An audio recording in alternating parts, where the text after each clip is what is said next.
会社始めようってその時期が多分一番仲悪かったと思う。うん、そうだね。不安定って本当に成功するのか。騙されたんじゃないかって、私。Tonight we're running on the right track. I know we never gonna look back. Oh, I just wanna have I'm up for anything like that. 皆さんこんにちは、ポッチです。いちこです。ハッピーライフチャンネルです。私たちのストーリー第5弾です。お待ちしてました。今まで私たちが出会ってからのストーリーをざっとお話しさせていただいてるんですけど、気になる方はぜひチェックしてみてください。で、今回5段目が自分たちの会社を立ち上げるまで、辞めた後前回ちょっと私が専業主婦時代だったことをお話ししたんですけど、その期間も含め私が仕事を辞めてから会社の準備をする期間があったんですよ。でそこをね、ちょっとお話ししたいと思います。まず、いつ会社をやろうって思ったか。私が前の会社の時に、福利厚生の部分とか、やっぱり同性同士で生きていくために、世の中にはね、もう理解のある会社とか、過ごしやすい会社もたくさん増えてきてはいると思うんですけど、全部が全部うまくいくっていう風に思えなかったんですよね。その会社に所属してるっていうことで、同性同士だと。これから子供がなんで笑うことじゃない。間違えた。聞いてたよ、別に。聞いてた。これから子供が欲しいって思った時にもうやっぱり融通が利かないというか、そうだね。いろんな部分でなんか会社に所属していいのかっていうのをずっと考えてて、いろいろ考えた結果、会社始めようっていう風にひらめいたんですよ。私が言った？もともと私も独立したいなっていう考えは持ってはいたんだけど、日々の仕事にやられて、なんか実現できるところまで全然いかないの。考えてるだけ、別に。無理じゃん。だからそれでこっちがポンって独立しようよって言ってきた時に、いや簡単に言うなよと思ったの。なんか怒ってた。いや私だって考えてもう10年ぐらい前から大学普通の4大を出てって、で、美容業界とちょっと関わってないかったじゃん。美容好きくらいの感じじゃん。美容業界に入って、ものの1年で、ちょっとこれ独立で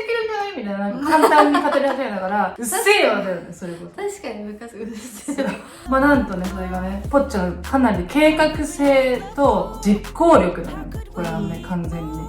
チはやりたいと思ってたけど、その実行するタイミングとか、そういうのがね、なかったっていう。めんどくさいこと嫌いすぎて。あ、そうだよね。めんどくさいの、本当に。想像すればわかるとは思うけど。しかも、不安定っていう部分は、本当に成功するのか、今の会社に勤めてた方が、生活はできてるわけだ、ずっと。だから別に問題はなくないみたいな。そんな冒険にね、足を踏み出すほどの勇気はなかったよね。急に始めようって言うとすごい適当にね言ってるかと思われがちなんですけど、その決めてからは1年間いろいろやる時間っていうのを設けました。なので会社を始めるまでは本当に丸1年あったんだよね。私が最初ポッチにその独立しようよって言われた時にはって思ったわけじゃん。で、なんで納得したかっていうと、なんかね、前にちょっとお話ししてたかもしれないんだけど、会社で2人で勤めてると子供が欲しいっていう話になった時に、私が突然子供を産みます、子供ができましたってなったら、誰の子ってなるじゃん。ハプニングかなみたいな感じでかなりさ言われるじゃん。私こっちに子供ができたとして、私がすいません子供が風邪ひいちゃったんでちょっと迎えに行かなきゃいけないんでって会社を休むとするじゃん。誰の子？それこそ誰の子って感じ。いつみたいな。いつ生まれたのって知らないよっていう感じじゃん。なんかそれを聞いた時に、だからさ、普通に会社勤めって無理じゃんって言われた時に、あ、それは無理だねって納得して、それが一番の決め手ではあった。パッと独立しようって言ったのに納得して、理由は私本当にそれのみくらい、のみではないけど。2人目できた場合の話もそう。なんか2人ずつ産む予定があって、1人目は事故かなみたいな感じで思われるとして、2人目できましたって言った時に、どういう事故で何回事故起きるみたいな。ハプニングすぎる。身近なね、人とかには言ってたとしても、会社全体の人にこう言って歩くわけにもいかないから、本当に変な人っていうことになるんじゃないっていう感じではありましたね。だからその未来のことを考えると、かなりね、自分で会社をやってるっていうのは便利。あとポッチの緻密ななんか計算、市場調査みたいな話を聞いた時に、自分でやった方が絶対に稼げるという。赤裸々なでも最初話をするとね、本当簡単な感じだったけどね、最初言ってた時は。なんか成功してる人を見たらしくって、どこかでね、私たちもできないみたいな、なんかほんとそんな感じの感覚で最初言っていたから、でももともとその働いてた会社とはちょっと別のことをしてるわけです。そうだね。って思うとちょっと違うところに足を踏み入れるじゃないけど、難しいような気もしたけど、まあ、簡単なような気もしてお給料の面でも、まあ、稼げるっていう二大巨頭が、二大巨頭があなた子供とお金ですねはい、それが決めてる。それぐらいしかないでしょ。それで十分でしょ。私はなんかお給料のことっていうのもそうだけれども、将来のことを考えても全ての面で、同性カップルさんってやっぱり不利なんですよね。まあ調べるとねいろいろ出てくるんですけど、本当に不利で、だから自分で会社をやるっていうことがどれだけいろんなところで便利になるかって思った時に、もうやらざるを得なかった。逆にね、女性は本当に2人で会社をやるっていうのは結構よく聞く話だよね。私たちにもしようと思ってますっていう方割と DM で来たりするんですよね。だからあるあるなんじゃないのかな。みんな考えた結果やっぱそこに行き着くんだよね。確かに以前 LGBT 関連のお仕事をさせてもらった時に、2人で会社やってますっていうのを言ったら、あ、そういう人結構いますよねって言ってた人も確かにいた。籍っていうものを入れられないから、2人で会社をやってる、そこが絆みたいなことになるからいいですよねみたいなことをその時言われたんだけど、いやいいかとちょっと思ったけど籍入れた方がいいだろうとか思ったけど、まあ入れれない分確かにそこで繋がってるんだよっていうのは確かに大きいのかもしれない。私たちは2人代表でやってるので、2人とも代表取締役なんですけど、その書類に2人ともの名前が載ってるじゃないですか。で2人がつながってる書類っていうのが、今のところね私たちパートナーシップとかも出してないので、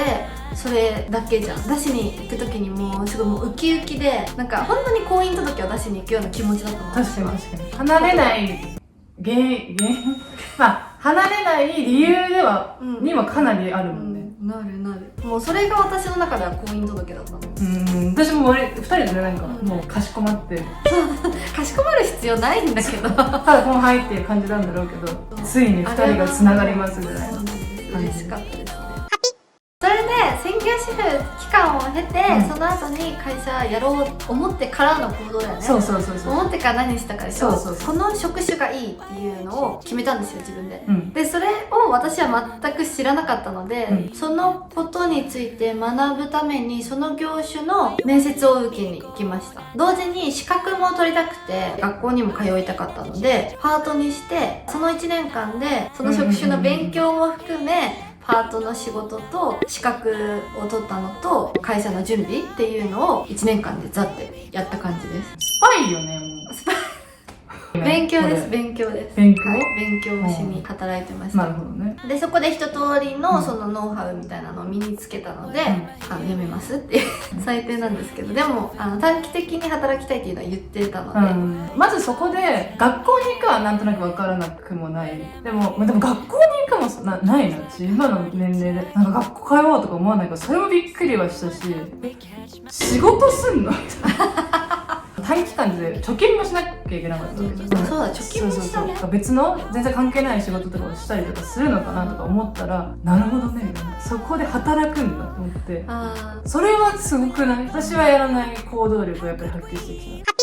毎日が勉強だったから逆に楽しいの、仕事が本当に知らない世界だから、私にとっては。その職種でもともと働いてた人だったらその期間って絶対いらないし、資格も元から持ってたりとかさ、そのノウハウがある人だったら絶対その期間いらないの、だからかなりもったいない期間ではあったんだけど、私にとってはそれがあってよかったなって感じなのと、あと貯金1年間で貯金した初期費用分、でそれもあって1年間私たちは必要だったんだよね、だからまあ貯金の時間っていうのを考えたり、あと準備期間とかって考えたら全然普通か。普通だね。なんか本当忙しそうだったなみたいなって思う。その資格とか取りたかったり勉強したかったっていうのが正直本とか読めば済んじゃったりとかもするものではあるじゃん、だけどそれが欲しかったなって思ったのが若かったから、23歳だったんだよね、その始めようってなって24と26の時に会社を作ったんですけど、23の時点でどこに何の話をしに行くにも丁重に扱ってもらえない。ミはね結構年齢よりも老けてたタイプだったから知ってますよ感を出さないとあ、舐められる。そう舐められるっていうのが多分若くして起業する方って皆さん同じコンプレックスだと思うんですけど、私は結構なコンプレックスに垂れ目舐められる説。もうしっかりしなきゃっていう1年間だかああ、なるほどね。私なんか頭の中は何も考えてないんだけど、なんか本当にすっからかんな状態なんだけど、でもそれで言うとね、見た目とか態度とかなりふりみたいなやつそうだねがちゃんとできるのね。らスーツをピシッと着るとさ、もうできる人できる人で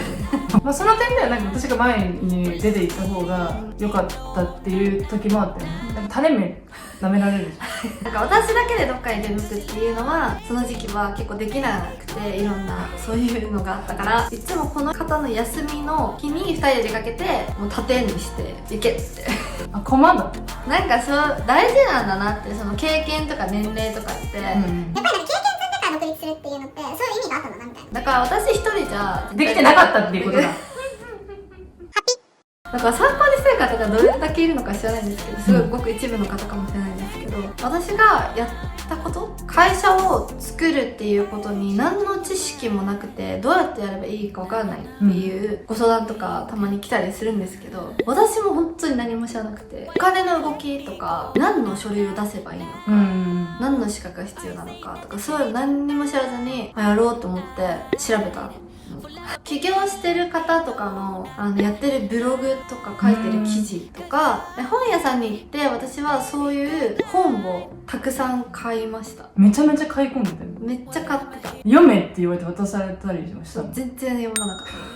た自分がどれだけモチベーションを上げれるかっていう問題だよね、多分ね。どういうプロセスで会社を作るところまで行くのかっていうのを全部もう書いてくれて、ステップ1とかがもう本当そういう風に書いてくれてる本とか見もたステップ1だけ。それをノートに書いて、うんそれだけでも問題なかった、なんか私的には、うんそんなに難しい専門的な知識が必要っていうよりは、その仕事の職種のノウハウとプロセスがどういう感じなのかなっていうことだけで、自分の初期費用の予算と計画、借り入れの用紙に結構細かい計画を書く、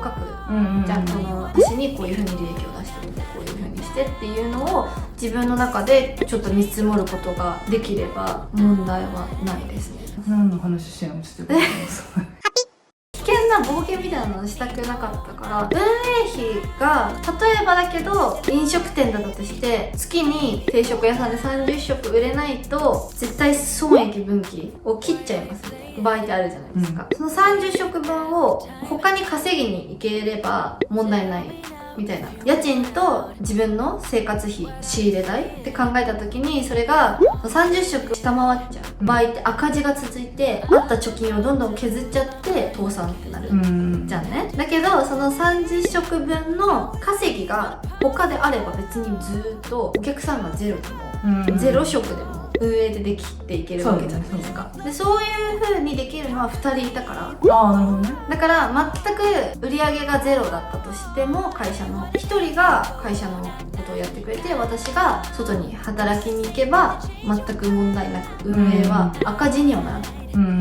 まあなるほどね、分かった。そうだけどものすごい運営費が高い金額、稼げない金額の運営費が月々にかかるような感じの、例えばすごい立派な店舗を構えて、はいはいはい。仕入れもたくさんしてもう500食売れないと絶対赤字になっちゃいますみたいな感じの仕事の仕方っていうのは私はスリリングすぎてできないから、多分そういうのをもうボンって投資しちゃう方が起業家さんとか社長になる人的にはかなりできる人、もうボンってお金を使ってそれがボンって10倍に返ってくるっていうのが本当はいい考えなんだと思うんだけど、私は全然細々でもう良かったので、失敗しないこと、そのボンって投資したものが全部水の泡になることだけが嫌だったし、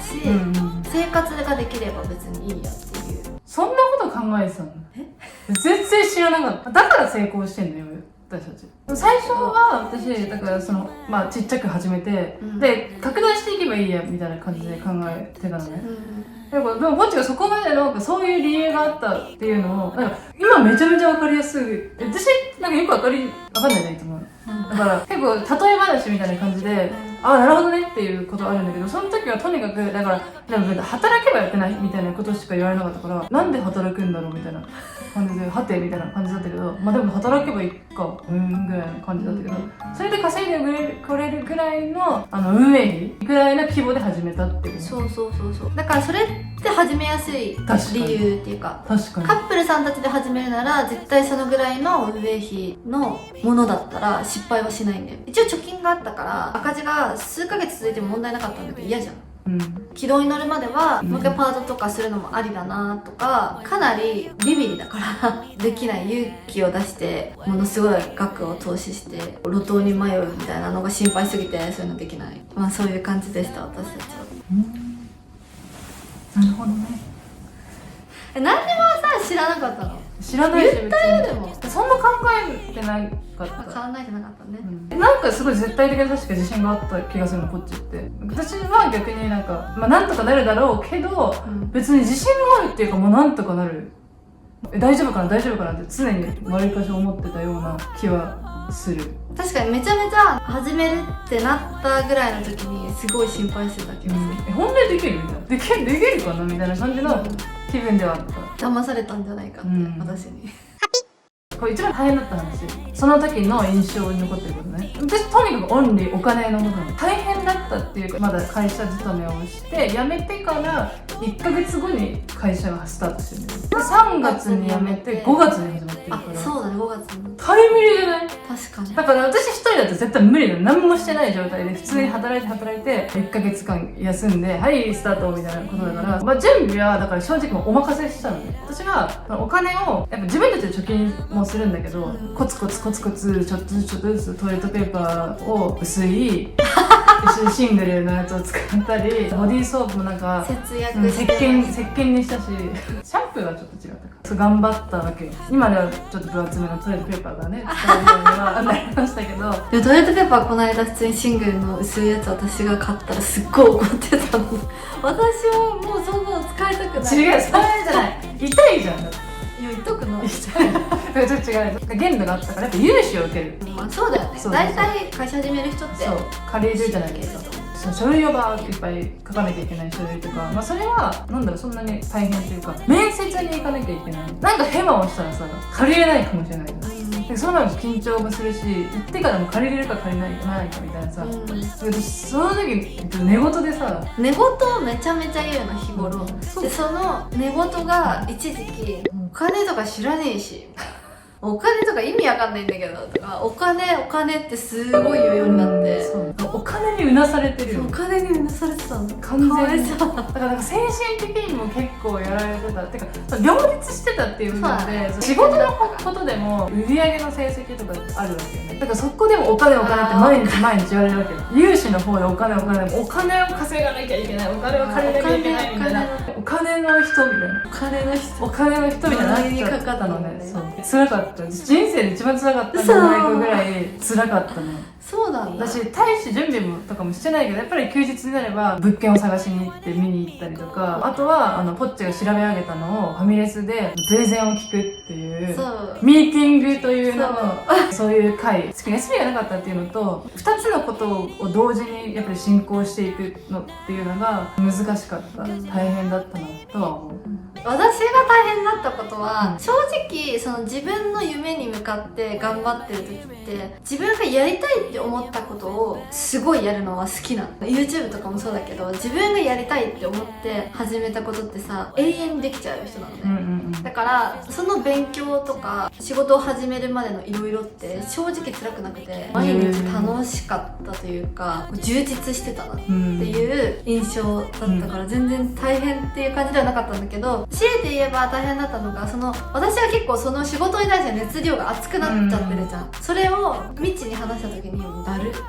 思われてる感じが共有しなきゃいけないのよ。2人のことだし、どれにするとか、どういう風にしていくっていうことも私が調べた感じ、これがこうで、これはこうで、これはこうだったんだけどどう思うみたいに言った時にどれでもいいそれも本当に仕事がめちゃめちゃ大変だったし、休みの日はいろんなところに行ったりとかすることも多かったから、ミーティングというものを開催するのが仕事終わりだけど、ミッチは仕事が終わったらもう飲みに行く。そうです飲みに行くことを楽しみに一日を過ごしてるから、ファミレスに連れて行かれたりカフェに連れて行かれたりするともう機嫌が悪いのよ。だから一時期お酒を飲みに行って一杯飲む前に1時間だけ時間ちょうだいって言って言ってた。ミーティングしてから乾杯っていう。だいぶうざくないし普通に聞けよって感じじゃん。いろいろ調べてくれてこれどうってなんかいろいろほんと書類なりいっぱいあるじゃん、決めなきゃいけないことって。それこそ会社を始めるって聞けよって感じじゃん。私なんかその時なんか勝手にこっちはパートって言いつつも普通にまあまあ働いてたわけじゃん、時間的に長く。私学校にも行ってでいろいろ調べなきゃいけないとかってやってたのにかかわらず、私はなんとなく私は仕事してるんだぞみたいな感覚でいちゃったのね。私の今日あった仕事は今日こういうことがあってみたいな仕事の話とかするじゃん。でこっちの仕事であった話って別に特に聞かなかった仕事は大変とかっていうよりも本当お昼休憩とかに本読んだりとか、集中がもうそっちに行っちゃってて、仕事結構どうでもよみたいな。だからそういう意味では未知の仕事のストレスよりは全然ないから、私どちらかというと聞いてほしいのはそのポッチが調べ上げたそうことを今もう本当最強だなって思うのが、こっちが本当時間かけていろいろ調べて自分で作成した書類みたいなやつとかをこれでいいかなみたいな感じでパッて見た時になんかこれおかしくない？やり直した方がいいよみたいな感じでなんか返してた気がするんだね。なんで私は勝手になんか自分に決定権があるみたいな、なんかそういう優越感に言っちゃってたの知らないんだけどパッチはどっちがいいと思うとか、これでいいかなとか言って見せてくることが多かったのね。聞いてくるからさ、こっちもさ一応ここ変じゃない、この文面変じゃないとか、この言い方ちょっとおかしくないとか、ある日なんかそれを言ったらパッチなんかなんで自分何もしてないくせにそんななんかここが変とか言わなきゃいけないのみたいなことを言われた時に確かにうざいなと思ったの。それで大喧嘩したそうだよ、確かにうざいなって納得したの今ね。今その当時はその時ね全然はぁみたいななかったよ。変なもんも変だしみたいな、知らないしみたいな。だからほんと喧嘩もかなりしたいの。その時期が多分一番仲悪かったと思う。そうだね。なんか前に動画で言った気がするんだよね。仕事に取られたこっちはいはいはい。本当に仕事人間っていうか、そのことを考えてる時、そのことをやってる時が一番楽しいみたいな時期だったから、私がだからそのことを考えてくれないミッチーに対して2人のことなんだよみたいな感じですごい温度差すごかった。すごい温度差だった。そう私ものすごい燃え上がってたからなんか嫌だったのは、ポッチがすごいハイレベルなところにいたわけよ。で、私は全然考えてもないし、むしろ私調べることもじゃあすればいいのに、それはしたくないのね。なんで逆に分かるかな、置いていかれてる。ポッチばっかり詳しい、私ばっかり知らないみたいな状態。それもなんかこうストレス。例えば自分が何もしたくなくてさ、ゲームしたりテレビ見たりしてる時にさ、すぐせっせさ、掃除機とかかけられてさ、なんか掃除とかしてるとさ、今やんなくてよくない？置いてかれてる感じみたいな。そうなんか自分、人だけこうすごい動いてて、自分は何もしてない罪悪感もあるわけ。だからそれすごい私嫌な派なの。罪悪感プラス置いてかれてる感っていうので、こっちもこっちでイライラしてる。でこっちはこっちで全然聞いてくれないし、自分しかやらない。なんかその温度差とかその期間の喧嘩とかはめっちゃ大変だったなって思うけど、今思えばなんかその時期があったからこその今の思いやりでさ、ちゃんと動けるのもさ、そういう期間を経てのそれなんだなって思うから、今思うとだからいいよね。そう今思うとそれもなんか良かったのかなって思える。カップルの人で会社をやろうかなって考えてる人はまたこれも初期費用の話と同じことなんだけど、2人いるからこそどっちかが全部準備していろいろ調べてでやる人と普通に仕事してる人っていうので、分けるっていうのもできるからめっちゃいいよね。だから結構多いっていうかさ、知ってる美容師さんも開業するって言って、ただ1人だとやっぱり働きながらいろいろしなきゃいけない、難しいから2人でやるんだって、そういうパターンも結構あるあるなのかなって思うね。1人ってやっぱり難しいし、なんか不安もないしね。2人でちゃんと見直して出す書類とか、自分一人だと心細すぎて死ぬと思う。今でも思う。なんかいざ自分が熱を出した時とか具合悪くなった時に2人いるからそういう意味でも心配はないし、大変は大変だけどね、喧嘩がすごかったし、カップルじゃなくて仕事上のパートナーと一緒にやるのが一番やっぱ喧嘩とかもなさそうな気がしない。私は結構おすすめ、あんまおすすめとかしちゃいけないかもしれないけど、同性カップルさんたちがこう日本だといろんなことがね大変だったりもすると思うんですけど、会社を2人でやってるっていうことで結構いろいろ便利になることがあるよっていうのも含め、2人でやってると強みもあるよっていうのでおすすめではありますね。おかげさまでいい感じでございます。幸せに暮らしてそうねます。今回は会社を始めようとポッチが決意して起業するまでの間、次回は、はいその起業してからどんな感じだったのか、うん、成功するのか失敗するのかそうですね。緊張しますね。何がはい、この話は結構どういう風に話したらいいのかなってすごいね伝えるのが不安だった。ちょっと悩んだよね。ね、いろんな考え方の人もいると思うので、うんで私たちはこんな感じですごいハッピーですよっていう、かなりリアルですね、これが。リアルリアルです。リアルに次回もぜひぜひ楽しみにしてください。この動画もいいと思った人はグッドボタンとチャンネル登録お願いします。そして私たちは SNS もやってますので Twitter、Instagram、アビブロ、TikTok ぜひ概要欄の方からチェックしてみてください。バイバーイ。